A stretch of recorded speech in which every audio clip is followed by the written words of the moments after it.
तो hello student, welcome back to my channel Samrat Academy. तो दोस्तों, मेरा नाम है आकाश और आज की वीडियो बहुत ज़्यादा आईएमपी आप लोग के लिए होने वाली है, क्योंकि इस वीडियो में हम सामाजिक विज्ञान के महत्वपूर्ण प्रश्न डिस्कस करने वाले हैं जो कि 2022 बोर्ड एग्जाम में आपको देखने को जरूर से मिलेगा। ठीक है, और सबसे पहले बात तो मैं एक बात बता दूं कि दीर्घ उत्तरीय प्रश्न में डिस्कस कर रहा हूँ। ठीक है, दीर्घ उत्तरीय भी लिया हूँ, लघु उत्तरीय मतलब 6 नंबर और 4 नंबर वाले प्रश्न ही मैं बता रहा हूँ आप लोगों को। ठीक है, क्योंकि ये आपको कोई नहीं बताता है 6 नंबर 4 नंबर वाले। ठीक है, तो समय तो लगा है लिखने में, लेकिन कोई नहीं, बहुत अच्छे तरीके से हम लोग सारे क्वेश्चन को कवर करने वाले हैं जो कि एग्जाम में आपको पूछा जाएगा। पहला प्रश्न जैसा कि देख पा रहे हैं कि पहला प्रश्न यह है कि 1789 की फ्रांसीसी क्रांति का फ्रांस व यूरोप पर क्या प्रभाव पड़ा। कह रहा है कि जब 1789 की फ्रांसीसी क्रांति हुई तो फ्रांस और यूरोप पर क्या प्रभाव पड़ा उस समय। या तो इसी प्रश्न को दो तरीके से पूछता है, या तो इस तरह पूछ देगा कि फ्रांस की क्रांति के दो परिणाम बताइए। तो भाई चाहे दोनों में से कोई भी प्रश्न आए उसका उत्तर आप सेम दे पाएंगे जिस प्रकार मैं बताऊंगा। ठीक है, तो चलिए सबसे पहले देखते हैं कि 1789 की फ्रांसीसी क्रांति का फ्रांस और यूरोप पर क्या प्रभाव पड़ा। ठीक है, तो देखिए उत्तर में आपको बहुत आसान तरीके से लिखना है, अब यही आपको दिमाग में एकदम बैठा लेना है। ठीक है, 1789 में फ्रांस में जो क्रांति हुई उसके फ्रांस और यूरोप पर निम्नलिखित व्यापक प्रभाव पड़े। अब कौन कौन से व्यापक प्रभाव पड़े हैं उसको हम लोग पॉइंट वाइज समझेंगे। ठीक है, जैसा कि देख पा रहे हैं, पहला फ्रांस पर प्रभाव, हेडिंग आपको डालना है कि फ्रांस पर प्रभाव। और पहला प्रभाव क्या पड़ा भाई, जब 1789 की फ्रांसीसी क्रांति हुई तो लुई वंश के शासन का अंत हुआ। पहला बात तो भाई एकदम पहला बात तो यही आप याद कर लीजिए कि जब 1789 फ्रांसीसी क्रांति हुई ना तो लुई वंश के शासन का क्या हो गया, अंत हो गया। और उसके स्थान पर लोकतांत्रिक शासन की स्थापना हुई। उसके स्थान पर किसकी स्थापना हुआ, तो लोकतांत्रिक शासन की स्थापना हुई और लुई वंश शासन का अंत हुआ। पहला पॉइंट तो आप एकदम याद कर लीजिए। ठीक है, याद हो गया ना आपको यहीं पे कि लुई वंश के शासन का अंत हुआ और उसके स्थान पर किसका, लोकतांत्रिक शासन की स्थापना हुई। दूसरा क्या है प्रभाव पड़ा इसके बाद, सरकार द्वारा लोक कल्याणकारी कार्य किए गए, जैसे सड़कों, पुलों, नहरों, अस्पतालों, बांधों, स्कूलों आदि का निर्माण। सरकार के द्वारा एक लोक कल्याणकारी कार्य किए गए, जैसे में सड़क का मरम्मत किया गया, पुल बनाए गए, नहर बनाए गए, अस्पताल बनाए गए, बांधों पर कार्य किया गया, स्कूल आदि का निर्माण हुआ। कब, 1789 की फ्रांसीसी क्रांति के बाद यह फ्रांस और यूरोप पर प्रभाव पड़ा है भाई। चलिए तीसरा क्या, समानता, स्वतंत्रता और भ्रातृत्व की भावना से भरे हुए नए समाज की नींव रखी गई। देखिए समानता और स्वतंत्रता, सबको एक समान जैसा रखा जाए, सबको आज़ादी दिया जाए, सबको स्वतंत्र रखा जाए। ठीक है, एक प्रकार का एक नए समाज की नींव रखी गई। ठीक है, तो ये आपका तीसरा प्रभाव पड़ा फ्रांस पर। इसके बाद चौथा पॉइंट, न्याय व्यवस्था का पुनर्गठन करके देश के लिए नवीन कानून संहिता लागू की गई। जो पहले कानून की व्यवस्था थी उसको रद्द करके एक नया व्यवस्था, एक अच्छी व्यवस्था, नई व्यवस्था का गठन किया गया। ठीक है, और उन कानून की संहिता लागू की, उस जो भी कानून उन्होंने बनाया था उसको लागू किया उन्होंने। ठीक है, चलिए इसके बाद पांचवा, प्रभुसत्ता राजतंत्र के हाथों से निकलकर जनता में निवास करने लगी। प्रभुसत्ता राजतंत्र के हाथों से निकलकर जनता में निवास करने लगी। पहले ये होता था कि जो आदमी थे जो वहाँ पे शासन करता था उसी के बात माना जाता था, लेकिन अब आदमी स्वतंत्र हो गया, अपनी बात को रख सभी व्यक्ति अपने बात को रख दिए थे। ठीक है, मतलब सभी व्यक्ति जो चाहे उनके मन में जो भी सवाल था सब बताते थे कि मुझे ये गलत है ये सही है। ठीक है, सबको अधिकार मिल गया था, कहने का मतलब ये चीज़ है। ठीक है, वही कह रहा है कि प्रभुसत्ता राजतंत्र के हाथों से निकलकर जनता में निवास करने लगी। ठीक है, चलिए इसके बाद छठवां देखिए क्या है, स्टेट जनरल के स्थान पर सक्रिय नागरिकों द्वारा चुनी गई नेशनल असेंबली का गठन किया गया। स्टेट जनरल पहले चुने जाते थे लेकिन अब उनके स्थान पर नहीं, अब लोग नेशनल असेंबली का गठन किया गया। ठीक है, लोगों द्वारा चुने गए नेशनल असेंबली का गठन किया गया। इसके बाद देखिए, फ्रेंच भाषा को राष्ट्रीय भाषा और फ्रेंच तिरंगे को राष्ट्रीय ध्वज घोषित किया गया। जो फ्रेंच भाषा था उसको उन्होंने राष्ट्रीय भाषा घोषित कर दिया और जो फ्रेंच तिरंगा था उसको राष्ट्रीय ध्वज घोषित कर दिया गया।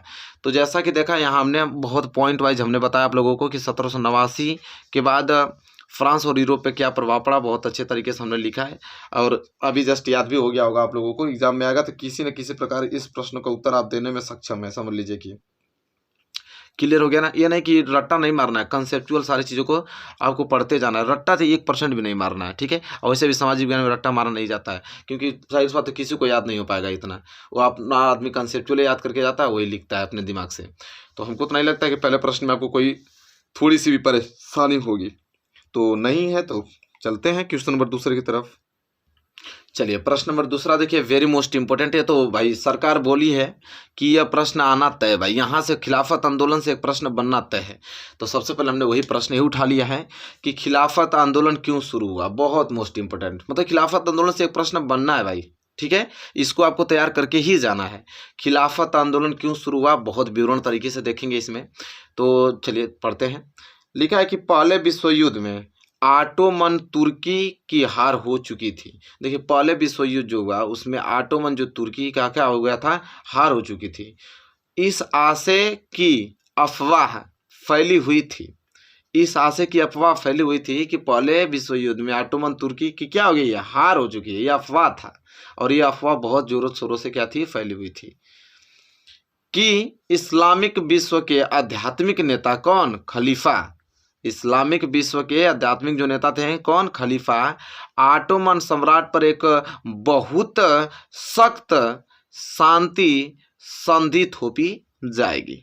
उन लोगों का यह चाल था भाई कि उन्होंने यह अफवाह उड़ाया कि जो पहले विश्व युद्ध में ऑटोमन तुर्की था वो हार चुका था, और वहीं इस्लामिक विश्व के जो आध्यात्मिक नेता थे कौन, खलीफा, उन्होंने ऑटोमन सम्राट पर एक बहुत सख्त शांति और संधि थोपी जाएगी। उन्होंने एक योजना बनाया, ठीक है। खलीफा की तात्कालिक शक्तियों की रक्षा के लिए 1919 में मुंबई में एक खिलाफत समिति का गठन किया गया था। क्या कह रहा है कि खलीफा की जो तत्कालिक शक्तियां हैं उनको रक्षा करने के लिए, उनको बचाने के लिए 1919 में मुंबई में एक खिलाफत समिति का क्या किया था, गठन किया गया था। ये पॉइंट आपको एकदम याद कर लेना, फैक्चुअल, ठीक है। मोहम्मद अली और शौकत अली, मोहम्मद अली और शौकत अली बंधुओं के साथ, मोहम्मद अली और शौकत अली बंधुओं के साथ साथ कई युवा मुस्लिम नेताओं ने इस मुद्दे पर संयुक्त जन कार्यवाही की भी स्थापना, संयुक्त जन कार्यवाही की संभावना तलाशने के लिए महात्मा गांधी के साथ चर्चा शुरू कर दी थी। कह रहा है कि मोहम्मद अली जिन्ना के साथ साथ ही शौकत अली और कुछ अलग अलग मुस्लिम युवा नेता थे, इस मुद्दे पर कार्रवाई की संभावना तलाशने के लिए किससे, महात्मा गांधी से चर्चा उन्होंने क्या किया था, शुरू कर दिया था।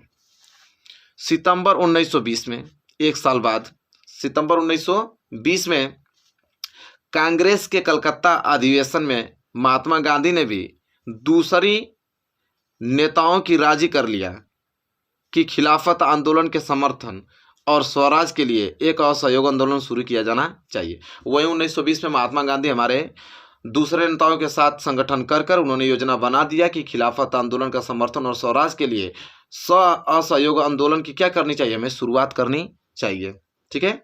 उन्होंने एक योजना बना दिया। तो देखिए इस प्रकार खिलाफत आंदोलन शुरू हुआ, ठीक है। यह कंडीशन रहा खिलाफत आंदोलन शुरू करने का। तो हमने बहुत अच्छे तरीके से लिखा है और अच्छे तरीके से समझाने की कोशिश भी किया है।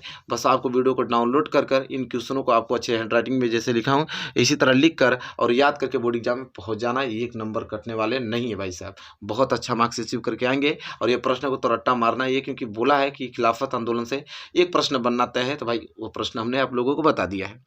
चलिए अब आगे बढ़ेंगे तो मुलाकात होगी प्रश्न नंबर तीसरे से। और प्रश्न नंबर तीसरे से जब मुलाकात होगी तो कह रहा है कि पवन अपर्दन किसे कहते हैं। तो देखिए बहुत ही प्यारा छोटा सा देखिए प्रश्न है कि पवन अपर्दन किसे कहते हैं। तो पवन द्वारा मैदान अथवा ढालू क्षेत्र से मृदा को उड़ा ले जाने की प्रक्रिया को पवन अपर्दन कहा जाता है। कह रहा है कि हवा के द्वारा, पवन के द्वारा मैदान हो चाहे ढालू क्षेत्र, जहाँ बहुत ज़्यादा ढालू क्षेत्र है, वहाँ से अगर मृदा को पवन क्या कर लिया जा रहा है, उड़ा ले जा रहा है, तो उड़ा ले जाने की प्रक्रिया को तो ये क्या कहते हैं, अपर्दन कहा जाता है। तो देखिए 2 लाइन का आंसर है, लेकिन प्रश्न बहुत ज़्यादा इंपॉर्टेंट है, ठीक है, कि पवन अपर्दन किसे कहते हैं, एग्जाम में आता है। तो आई होप आपको क्लियर हो गया होगा, ठीक है। इसमें तो कोई डाउट आपको होने वाला नहीं है, बिल्कुल क्लियर हो गया ना। प्रश्न नंबर तीसरा, प्रश्न नंबर तीसरे के बाद हम जस्ट तुरंत आगे बढ़ेंगे प्रश्न नंबर चौथा। और ये प्रश्न नंबर जो चौथा मैं बता रहा हूँ ये भी आपको बोला है कि ये प्रश्न बनना तय है। क्या है कि व्याख्या कीजिए कि जल किस प्रकार नवीकरण योग्य संसाधन है। देखिए बहुत मोस्ट इम्पोर्टेंट है। 2020 में भी ये प्रश्न पूछा गया था और 2021 में तो एग्जाम ही नहीं हुआ और 2022 में तो आने की संभावना है। ठीक है, व्याख्या कीजिए कि जल किस प्रकार नवीकरण योग्य संसाधन है। चलिए देखते हैं, व्याख्या करते हैं इस बारे में।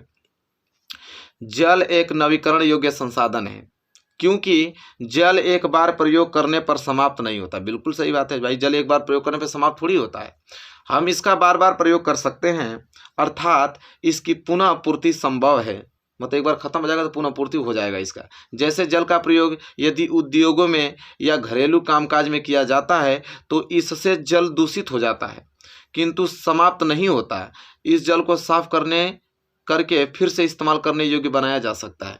मतलब कहने का मतलब ये चीज़ है कि जो जल है तो जल को खत्म नहीं किया जा सकता है। जैसे जल है, जैसे मैंने हाथ धो लिया किसी प्लेट में तो जल खत्म नहीं हुआ, जल को हमने दूषित कर दिया। चाहूँगा तो उस प्लेट में जो पानी है उसको फिर शुद्धिकरण करके प्रयोग में ला सकता हूँ।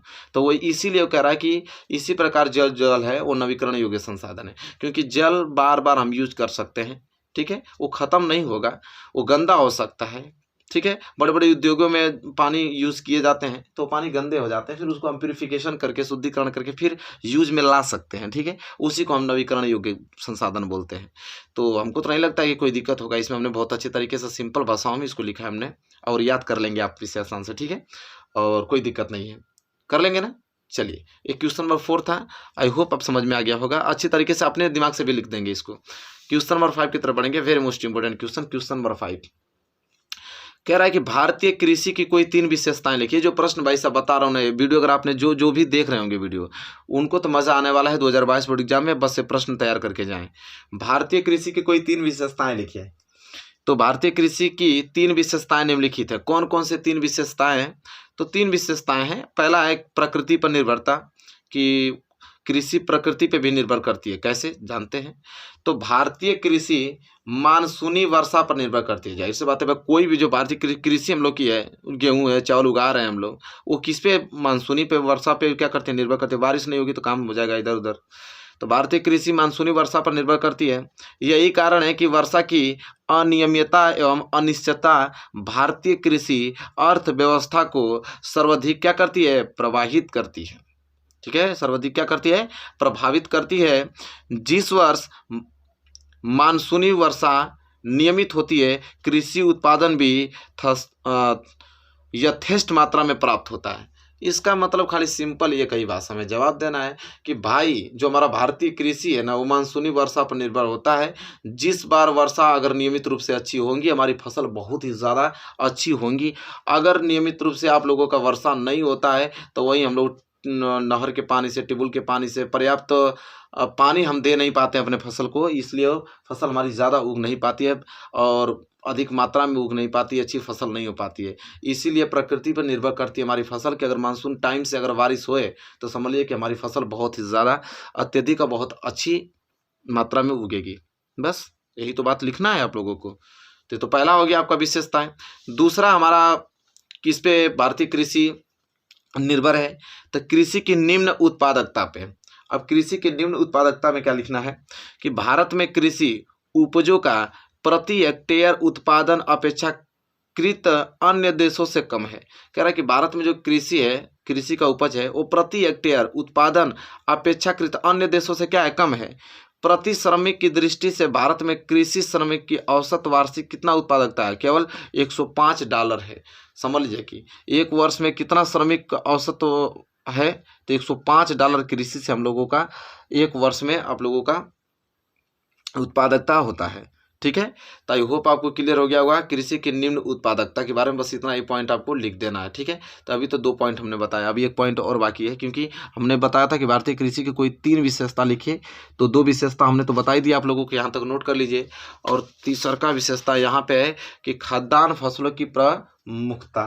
तो चलिए जानते हैं कि खाद्यान्न फसलों की प्रमुखता क्या है। तो भारतीय कृषि में, हमारे भारतीय कृषि में खाद्यान्न फसलों की प्रमुखता रहती है। हमारी भारतीय कृषि में खाद्यान्न फसलों की प्रमुखता रहती है क्योंकि 100 करोड़ से अधिक जनसंख्या के भरण पोषण के लिए ऐसा किया जाना आवश्यक है। तीव्र गति से बढ़ती जनसंख्या की खाद्यान्न आवश्यकताओं को पूरा करने के लिए कुल कृषि भूमि के लगभग 65.8% भाग पर खाद्यान्न तथा शेष भाग में व्यापारिक व अन्य फसलों का उत्पादन किया जाता है। देख लीजिए क्या बोला है कि हमारे पृथ्वी पर 65.8% भाग पर क्या किया जाता है, खाद्यान्न आपकी कृषि उपज किया जाता है, क्योंकि जो जनसंख्या बढ़ रही है भाई उसके लिए अनाज तो चाहिए चाहिए। 100 करोड़ जनता को अगर आपको भरण पोषण करना है तो ज़्यादा से ज़्यादा हमें अनाज उगाना चाहिए। ज़्यादा अनाज उगाने के लिए ज़्यादा हमें क्षेत्र की जरूरत पड़ेगी। तो 65.8% भाग पे सिर्फ फसल की जाती है ताकि सभी लोग अच्छे से खा पी पाएँ और अच्छे से रह पाएँ। ठीक है, क्योंकि 100 करोड़ भाई जनता को खिलाना पिलाना है तो फसल तो ज़्यादा ही उगानी पड़ेगी। ठीक है, तो यही है खाद्यान्न फसलों की प्रमुखता। इतना ही आपको लिख देना है। तो भाई मैंने हम बताया आप लोगों को very very most important 5 question, और अगर ये वीडियो आपने जो देखे होंगे इसमें से 2-3 प्रश्न बनना तय, या हमारी गारंटी आप लिख लीजिए। ठीक है, और इसको तैयार करके आप बोर्ड एग्जाम में बस पहुंचिए। वीडियो पसंद आया तो प्लीज़ लाइक कीजिए, और चैनल पर नया तो चैनल को सब्सक्राइब कीजिए और बेल आइकन को भी प्रेस करिए। मिलेंगे एक प्यारे से छोटे से नेक्स्ट वीडियो में, तब तक के लिए धन्यवाद।